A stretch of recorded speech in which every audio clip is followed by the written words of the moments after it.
So first, let's describe what is an increasing and decreasing function. So suppose that you have a function that is defined in an interval. You're going to say that the function is increasing if every time that you increase in value of x, you're going to increase in value of y. So that means that f of x2 is bigger than f of x1 whenever x1 and x2 are in I and x2 bigger than x1. In the same fashion, you can say that a function is decreasing if when we're increasing in x, the values on y are decreasing. So if x2 is bigger than x1, f of x2 is going to be less than f of x1. Now, let's take a look at some examples of this. First, notice an increasing function. In this increasing function, we have here 2 points. We can check x1 and x2. And notice that when you compare the values, the value of x2 is going to be larger than the value of x1. And so precisely that's the definition of an increasing function. Of course, that needs to happen in an entire interval or in a small area. So we can claim that in that area, the function is increasing. Similarly, we have that behavior for the decreasing function. Notice that we'll start advancing in x. We have x1 and then we have a larger x2. And we notice that the value of f of x1 is smaller than the value of f of x2.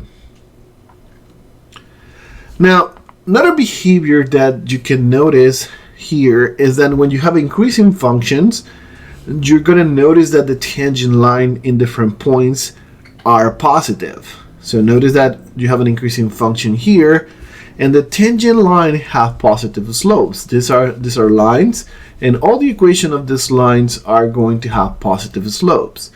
In the case of decreasing function, you're actually going to have the opposite.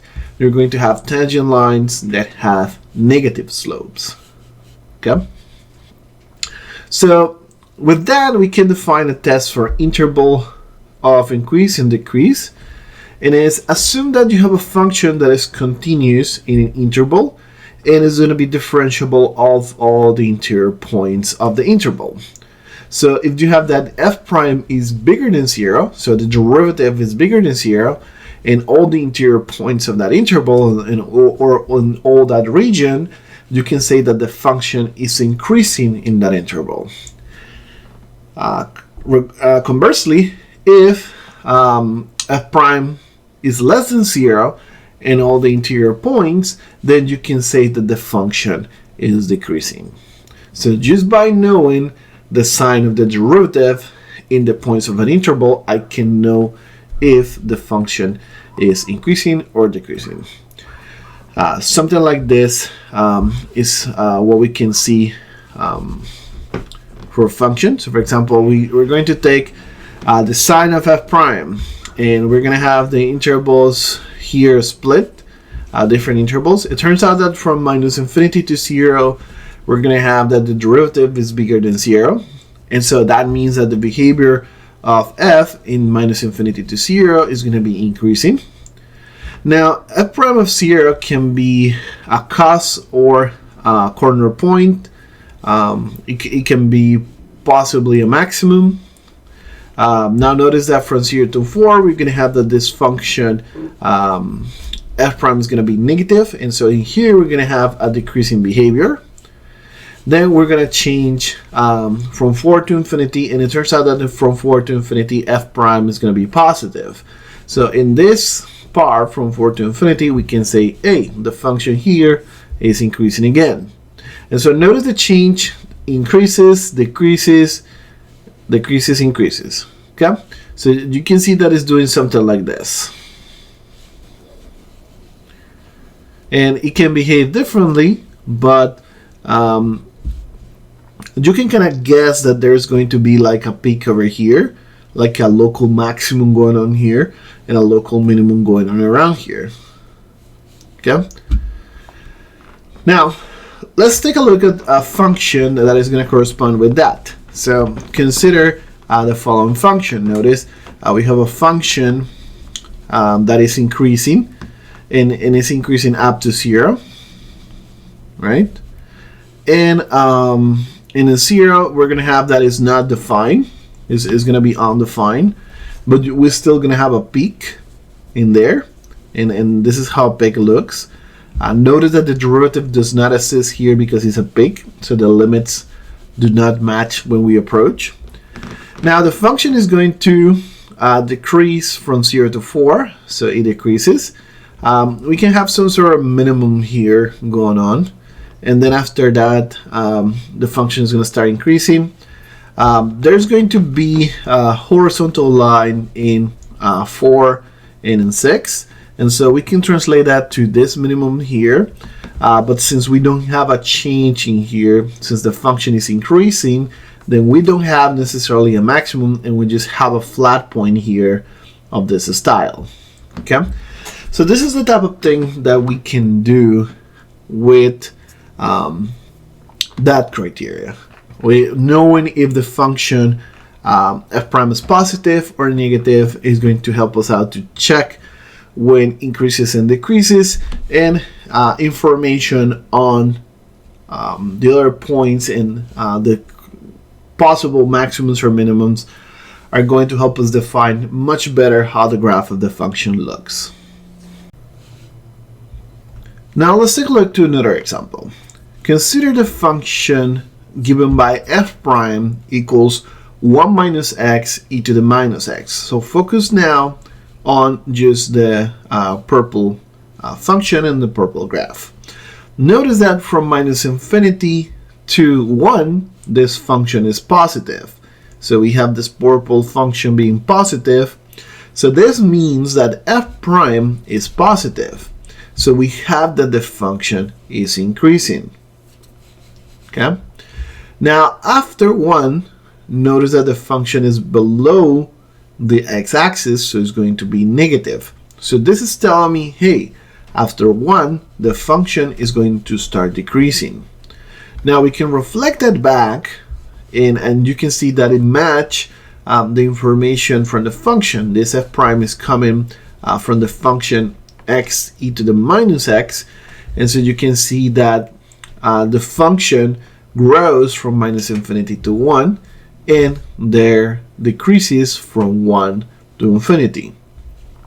So we can see clearly that there is a correlation 1-to-1 with the behavior of the derivative to the function, and given by the criteria of the derivative being positive or being negative. But now can we also talk about how this is going to affect maximums and minimums? And the answer is yes, but we gotta be careful about it. Consider this other example.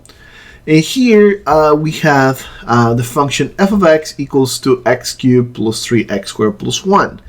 Notice that as you can see, there's only there's a point where it looks like we have a minimum, which is in 0, and we have a local maximum here as -1, and that's it. So let's take a look and see what is the behavior of the derivative and if there is any indication of it. So if we take the derivative of this, we have that f prime of x is 6x squared plus 6x. Now when we check on that, notice that that gives us information about how the function should be behaving. We have that from minus infinity to -1. The derivative is positive. The derivative is positive. Notice it's above the x-axis. So they say, oh, okay, so before 1, the function is increasing. Okay. Now after 1, notice that the function is negative from -1 up to 0. So negative from -1 to 0 says the function function should be decreasing, and you can see that behavior here. The function is here and it decreases up to 0.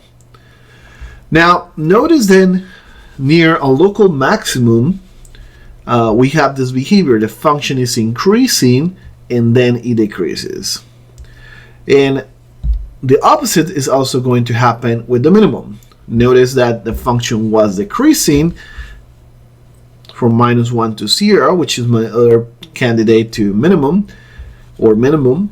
and here after 0, then the function is going to start growing. So we can kind of say that around a maximum, the function first increases, and after the said maximum, the function decreases.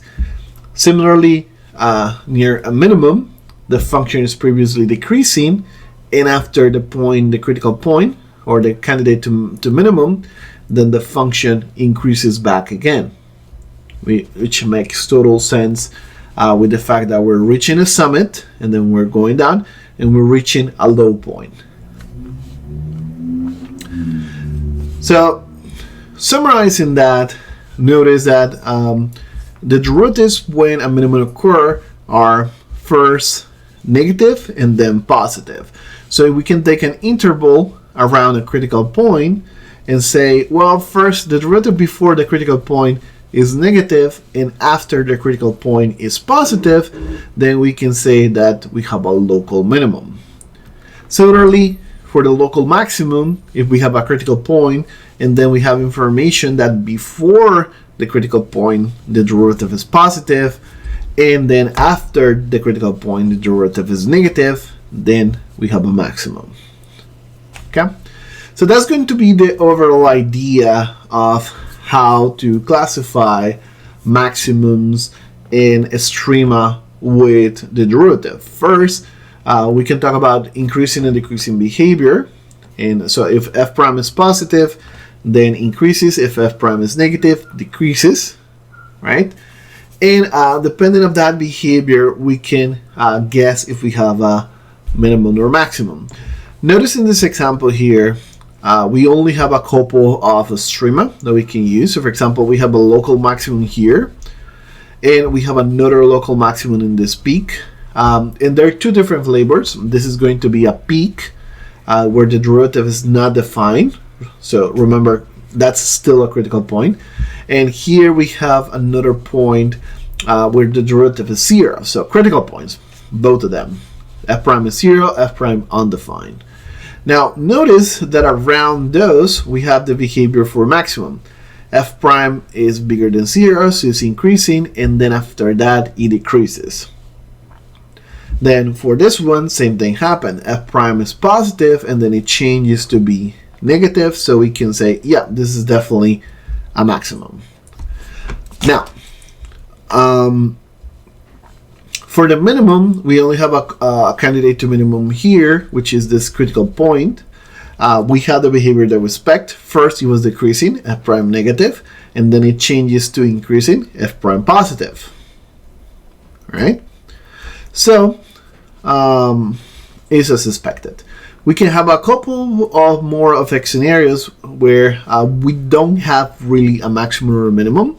So we still have a critical point, f prime equals 0, here and here. But notice that there is no change in the sign of the derivative. Here's the sign of the derivative is positive, here's is positive as after, and so there's no extrema here. There's just a flat area, and similarly here, there's a flat area where the function is decreasing as well. So we can have flat areas where the function increases, or we can have flat areas where the function decreases.